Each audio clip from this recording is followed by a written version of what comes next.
So in this video I thought we would go through things I have learned for my own photography here in 2024. So I've made a video before that was about reflections, and you can see that video up here. And that video is about that you need to reflect on your own photography so you can grow as a photographer, like see what you have been shooting the most and see what subjects you are interested in and so forth. So I thought in this video we would go through my own photography and see what has been the things that I have been photographing the most this year. So yeah, let's dive in and see what things are that I like the most to shoot.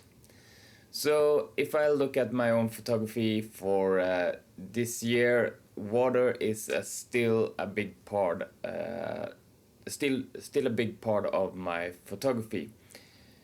In almost every image I have some water as an element, and yeah, I don't know, I just really like the water. I grew up near the water, so it's a big part of my life, and apparently that is a subject that I really like to shoot, and I think that will carry on in 2025 as well.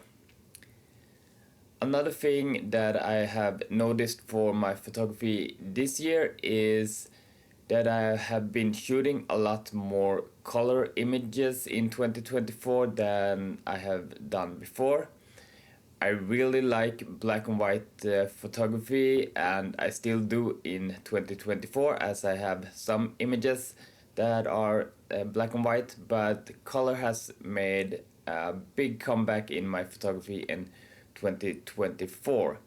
And if we look at my color photography, some colors appear in images more often than others, and that is especially green and blue together.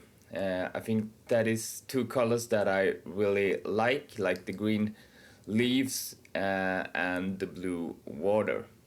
So that is one thing that I have really noticed in 2024. It's that color has been in a lot of my images, and especially those two colors. We will see if that will carry on in 2025 or if I will go back to black and white photography, because I still do really like black and white photography. So another thing that's been around since like forever in my photography is I really like space around my images and around my subjects. I have always gravitated towards the wider end of focal length. I have never really been that kind of interested in zoom lenses or the longer focal lengths. I have always gravitated to much wider focal lengths, and in this case, where I only have the Ricoh GR III with its 28mm lens, I'm stuck at the wider focal length, and yeah, it's never been a problem during 2024, and I haven't missed not having like a longer focal length to capture images. So and being that in that wider space in focal length, I also much more naturally get that space around my subjects and in my images. Another thing I've noticed during 2024 is I like much more to just do minimal editing. I almost always do just the basic panel in Lightroom, and that is all I do.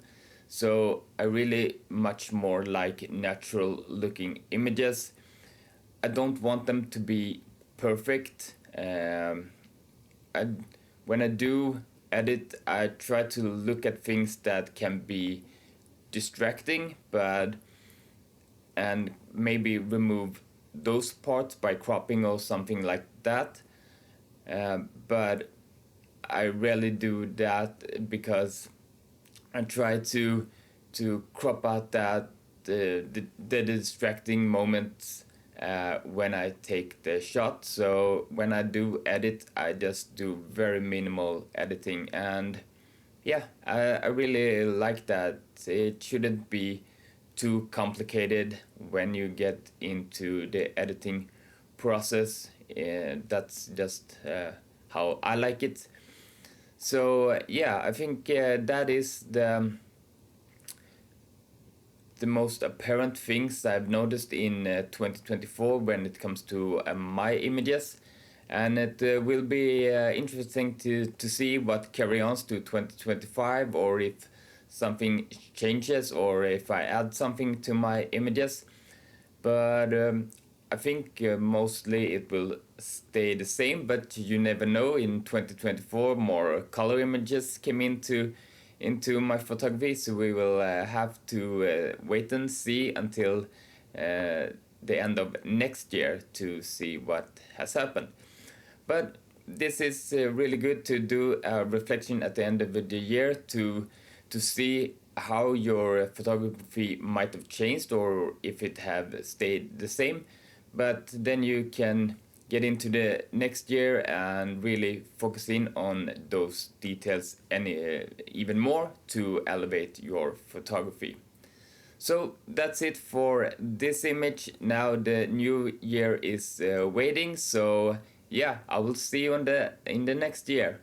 Until then, bye.